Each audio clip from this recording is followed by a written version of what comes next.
The year is 2013. Listen, you can hear my children playing outside. Listen to the creak of the swing underneath my children's weight. Listen to the laughter of these neighborhood friends. My 3-year-old daughter waddles over to her baby doll. She picks it up and hugs it to her chest. I watch her as she slowly brushes the doll's hair, smiling, and then she clothes the baby in her pink ruffled dress. My son is on the other side of the lawn, too cool to play with his little sister. He struts over to his friends, football in hand, in all his 12-year-old glory. My husband will be home soon. He'll be tired. He works long hours. It's in these glimpses of my life that I realize what I truly have. We are blessed. We have a roof over our heads, food in our bellies, money to spare. We are happy. But it's also in these very same moments that I realize what this puzzle piece society truly lacks.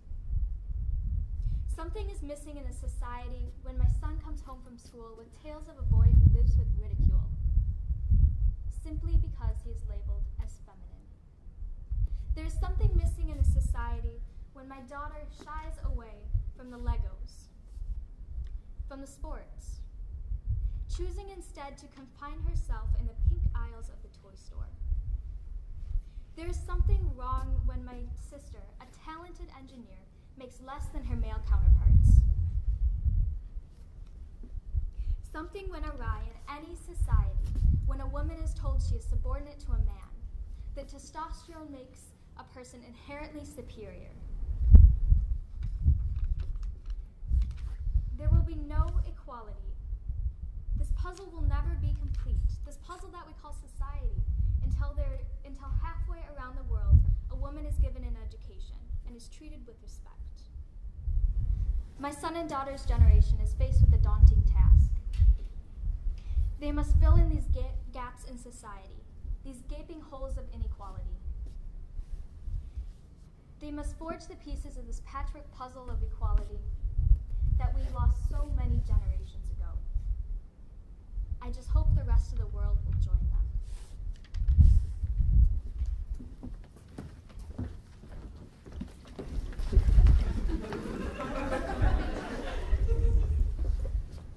Can I have another pose, please? All right, work it. All right. You can take a break now, okay? Did I look okay? Oh, you looked great.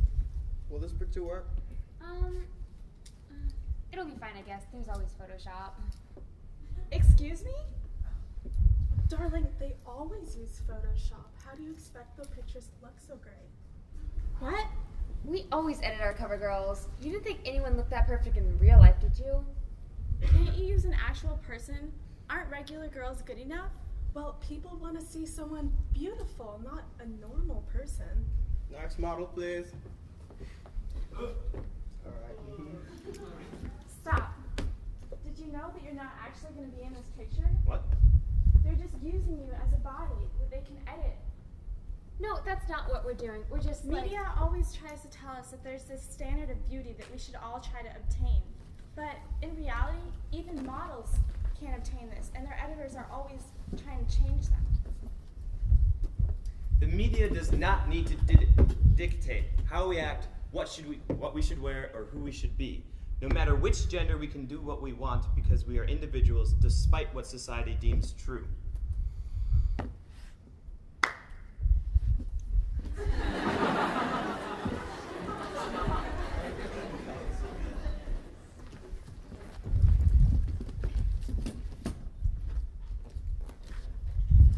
Everybody has an opportunities, but some have less than others. When we are in poverty, we don't always have the chance to have those opportunities, like the opportunity to provide yourself and your family when times are difficult, opportunities to get a better understanding of the world, opportunity to make something better of yourself. But if those with abundance of opportunities and good circumstances reached out to provide support, then we can slowly help pull them out to a better life. Our greatest cruelty is our casual blindness to despair others. We have to willing to open our eyes to despair others. When we help, we give them opportunities, but more than that, we give them hope. The best way to not feel hopeless is to get up and do something. Don't wait for good things to happen to you. If you go out and make some good things happen, you will fill the world with hope. You will fill yourself with hope.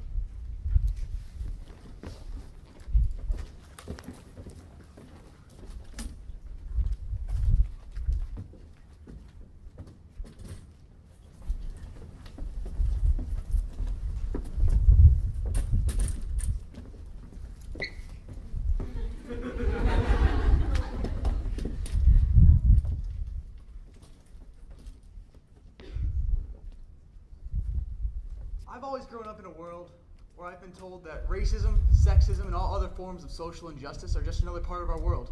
They always have been, so they always will be. For those of you out there who believe this, I'd like to bring a famous quote to your attention. Former President John F. Kennedy once said, "Change is the law of life, and those who look only to the past and present are certain to miss the future."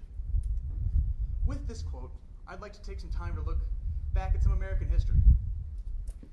First of all, for the first 86 years of our nation's history, we committed to one of the worst racial offenses ever, slavery. This lasted 86 years until January 1st, 1863, when Abraham Lincoln issued the Emancipation Proclamation, giving the slaves their freedom and granting them citizenship, making them citizens instead of simply slaves. Next, the first 72 years of our nation, it took that long before women started taking their first steps towards the right to vote at the Seneca Falls Convention of 1848. Before this, there was no further steps taken. And then after this, it took another 72 years before Woodrow Wilson and his administration in 1920 enacted the 19th Amendment to the U.S. Constitution, giving women the right to vote. And lastly, I'd like to look at the present day and the worst social injustices being done to the members of the lesbian, gay, bisexual, and transgender community. First of all, the Boy Scouts only recently repealed a ban that barred gays from membership. The U.S. government only recently repealed the Don't Ask, Don't Tell policy, which barred gays and lesbians from entering the military. However, transgenders are still not allowed in the military. The U.S. government also currently bars 1,138 rights guaranteed to all married couples simply by not recognizing same-gender marriage. And though there are a lot of downfalls to the LGBT community, there are also a lot of important strides being made. For example, same-gender sexual activity was made legal in a Supreme Court case. Local legal agencies are making projects simply to aid low-income members of the LGBT community. And the Obama administration has announced that they plan to promote gay rights around the world. So as you can see, there are many injustices in our past and in our present. So you could be like all those people I mentioned earlier and simply preemptively decide that there always will be. Or you can choose to not only look at the past and the present, but to learn from it, so not to miss the future. Because who hears to say that the next Abraham Lincoln or the next leaders of a new Seneca Falls Convention aren't at this seminar? I believe, from what I've seen out of each and every delegate this week, that our generation has the power to change the world. But above all else, take a tip from my mom's favorite talk show host, Ellen DeGeneres, when she says, "Be kind to everyone," because that in itself is enough to enact some changes.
Yes, sir, $20. That is all we need.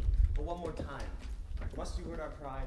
Must you warp the very thing we have when money's scarce? Have us, the beaten, weathered men, sign the sheet they cried? That is not the way this works, was his reply in short. Your pride is that which rends the heart apart. No, not yours. Of course not yours. Your wife's the one who knows. Or should I say your former wife's, for you just made her go. Woeful weeping fills the air surrounding broken heart. It comes before she begs, and after too. She's the homeless, naked human. But good, you have your pride. These words, just words, were words that changed our lives. And here I am in 2060. Things are better now, but we didn't change in one swift move, you know. It was the culmination of 50 years of love, beginning with a foreigner and spreading to our own. The money Yusuf gave to woman built them up at last, momentum steaming up and rolling like a train. Now the money doesn't hold its sway in making things, for we the humans took the touchy reins of change. Like the words of wisdom we do believe we heard, we know we haven't stopped becoming yet. Progress has been made, and that's what change is for, but never will we stop becoming evermore.